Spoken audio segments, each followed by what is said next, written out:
Hey, hola a todos, espero se encuentren muy bien. Aquí mi compañera Kelly Zabaleta Fajardo y mi persona Jairo Cardona Jiménez le vamos a venir hablando sobre un pequeño podcast que estamos haciendo, el cual está titulado Una visión unificada del pensamiento geográfico. Para ponerles en contexto, vamos a mencionar cómo el pensamiento geográfico ha experimentado una notable evolución desde sus orígenes en la antigüedad hasta el siglo XIX, el cual este proceso refleja una búsqueda constante de la humanidad para así comprender su entorno y cómo el lugar se ha ocupado en él. A lo largo de este desarrollo, distintas corrientes y enfoques que se han influido en la manera a cómo la geografía se concibe, estableciendo así diferentes bases epistemológicas. También donde distintos autores y pensadores han sido de gran vitalidad para esta construcción en varias etapas geográficas, y donde cada uno de ellos han aportado grandes proezas y han sido responsables en dar vida a este gran pensar geográfico. Evolución del pensamiento geográfico. Para conocer esta evolución vamos a viajar en el tiempo. Vamos a hacer un viaje a lo que se consideraba como una geografía antigua, donde inició todo, con los griegos, con los primeros geógrafos, Eratóstenes y Ptolomeo, donde concebían a la geografía simplemente como una herramienta para su beneficio, para sus navegaciones, para su comercio, creando así una cosmovisión geocéntrica, donde la Tierra era el centro de atención ante todo y ante cualquiera, que con esta primicia empezaron a crear y elaborar mapas. A la creación de estos mapas empezó una descripción cualitativa. Dios mío, donde la geografía solamente se limitaba a describir los lugares y los fenómenos naturales de una manera cualitativa, dejando de lado un análisis de alguna causa, de algún efecto. Solamente se centraban en lo cualitativo.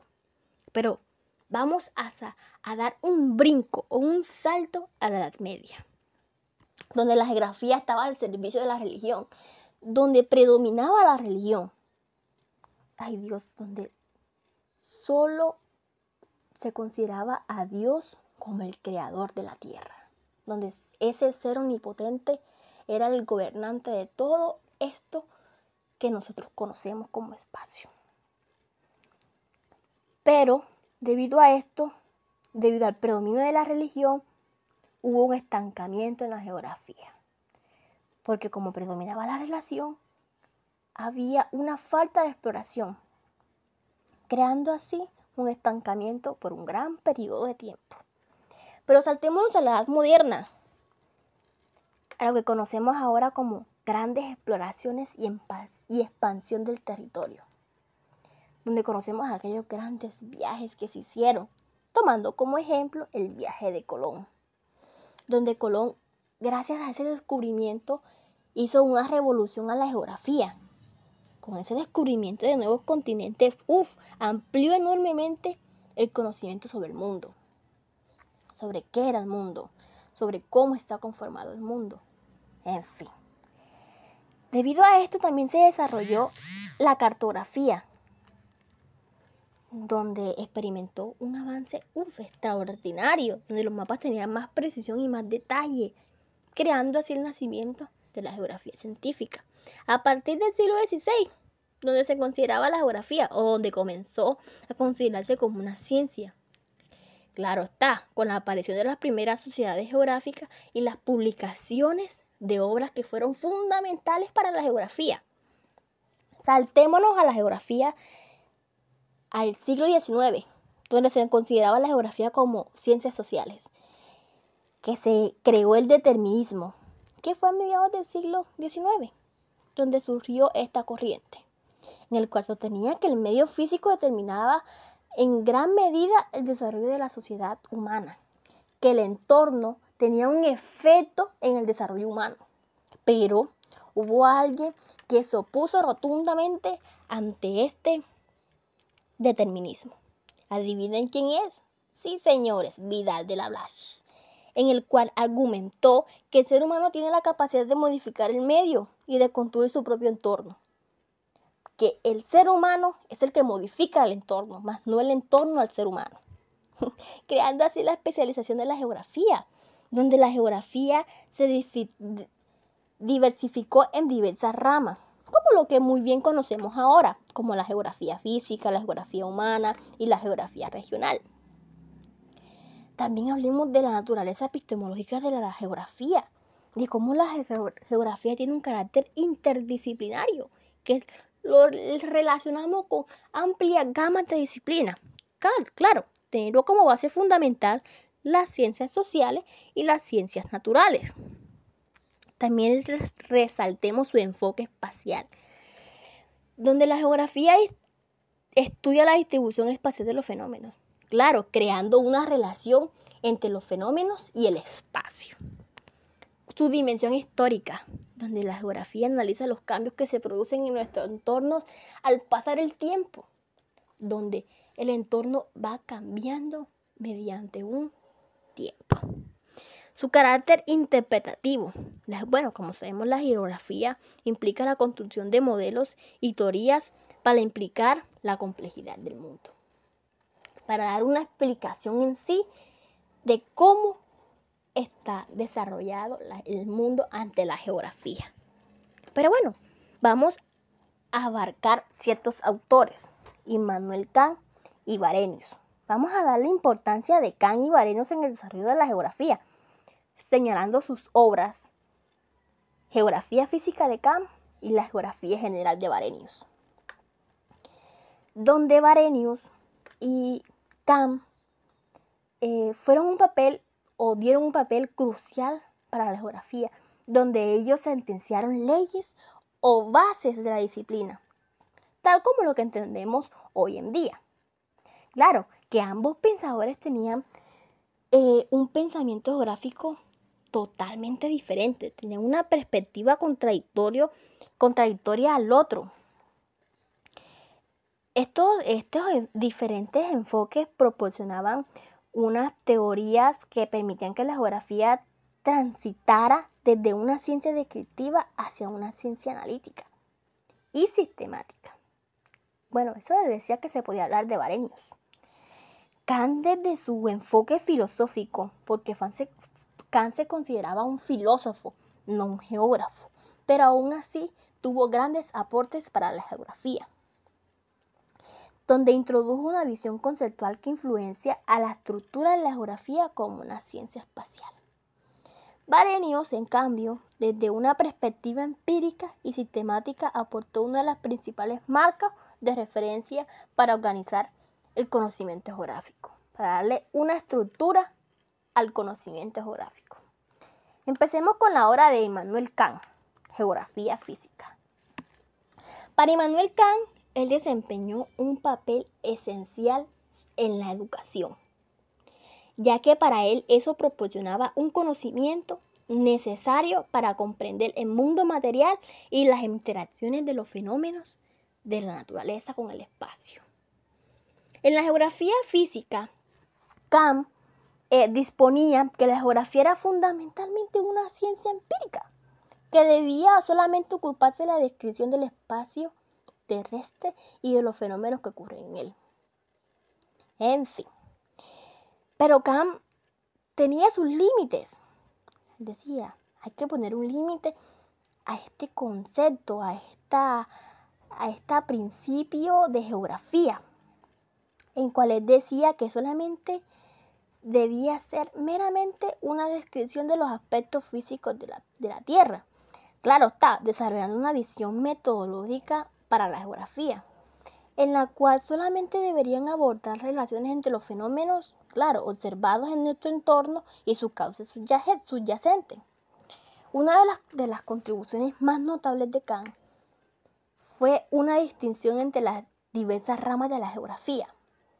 Él clasificó la geografía en varias categorías: geografía física, geografía política, geografía comercial, hasta geografía moral. Estupendo. Esta visión fue precursora de la geografía moderna, que hoy se divide en la geografía física y en la geografía humana, en la cual se decía que la geografía física solamente se enfocaba en los elementos del entorno natural, mientras que la geografía humana abordaba cómo los humanos interactuaban en su entorno. En cambio, Varenius, en su obra La Geografía General, él decía que, intentó crear una clasificación científica del conocimiento geográfico en su obra, donde distinguió dos grandes ramas de la geografía general y la geografía especial o regional. Cuando hablamos de geografía regional, él estaba abarcando o encargada, o que esa geografía estaba encargada de solamente estudiar los principales o los principios universales que gobiernan los fenómenos de la Tierra. Él se basaba en la distribución del clima, en las características de los suelos, de la geología, la geomorfología de las montañas, en fin. Por otro lado, en la geografía especial o regional, él solamente se centraba en la descripción de regiones, particularmente considerando como los elementos físicos como los humanos. En la geografía moderna se pueden encontrar algunos factores importantes. Por un lado está el sistema científico global y por el otro lado está el método científico. En el sistema científico global se encuentran dos grandes pensadores, como Alexander von Humboldt y Karl Ritter, siendo estos grandes pilares en la geografía moderna. Estos dos personajes decidieron unificar dos ramas clave para esta geografía, las cuales son la geografía física y la geografía humana, donde Alexander se centró más en la física, ya que ésta analiza los sistemas naturales de la Tierra, tales como la hidrografía, el clima, la geología, etc. Mientras que Karl Ritter se centró más en la humana, ya que ésta analiza más cómo las sociedades interactúan en su entorno y cómo lo modifican. Estos dos personajes, Humboldt y Ritter, miraron la Tierra como un sistema global, el cual fue profundizada a través de un concepto de globalización, y el cual se observaron temas como las conexiones entre países, regiones basadas en el comercio, la migración y el impacto ambiental. En el método científico se analiza un enfoque ya permitido en la geografía moderna, abordando diferentes problemas críticos del mundo y teniendo así el método científico como observación, recolección de datos y análisis comparativo. Aparte de esto, tenemos al filósofo Richard Hudson, quien formuló un enfoque teórico el cual permitió a los geógrafos pensar en las regiones no solo como entidades físicas, sino también como entidades funcionales y culturales, el cual influyó en el desarrollo de la geografía regional y en la geografía cultural contemporánea. Richard, en su obra La naturaleza de la geografía, analiza la evolución del pensamiento geográfico, ofreciendo así un enfoque detallado como en el concepto de región, el cual dice que la región como una entidad fundamental de estudio en la geografía, definida no solo por características físicas, sino también por elementos culturales, económicos y sociales. Con la aparición del determinismo geográfico y posteriormente al positivismo en los siglos XVIII y XIX, el estudio de las regiones se vuelve central en la geografía moderna, ya que éste le permite estudiar las diferencias espaciales de un determinado territorio en función a múltiples factores. Por último tenemos a Carl Sauer, que plantea como una especie de determinismo ambiental, el cual indica que el paisaje no debe verse como un mero resultado de las fuerzas naturales, sino como una especie de combinación de elementos naturales y la intervención humana que ha habido durante largo tiempo. En su obra influyó el pensamiento geográfico al introducir una visión culturalista del paisaje, alejándose así de las explicaciones exclusivamente físicas o deterministas. ¡Ay, Dios mío! ¡Qué viaje tan interesante! ¡Uy, Dios! Lleno de conocimientos bárbaros. ¿Quién diría que se puede saber que la geografía no adquiere un solo pensamiento? Pero bien dice el título, una visión unificada, el cual hace referencia a que hay diversas teorías, sin fin. Pero todo va dirigido al mismo objetivo. ¡Wow! El pensamiento geográfico es algo estupendo e increíble.